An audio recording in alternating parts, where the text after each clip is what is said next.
வாழ்கின்றோம் நாம் கூட மச்சவதாரம் தான்.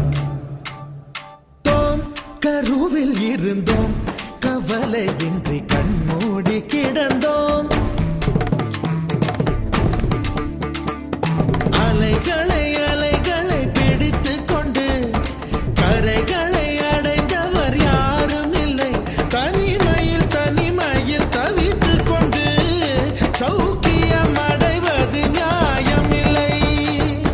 கவலைக்கு மருந்திந்த ராஜதவம் கண்ணீர் கூட போதையின் மறுவடிவம். வழியது வாழ்க்கையது விளங்கவில்லை. வட்டத்துக்கு தொடக்கமும் முடிவும் இல்லை. கையில் கோப்பை இல்லை என்றால் கற்பனை வரைவது நின்றுவிடும்.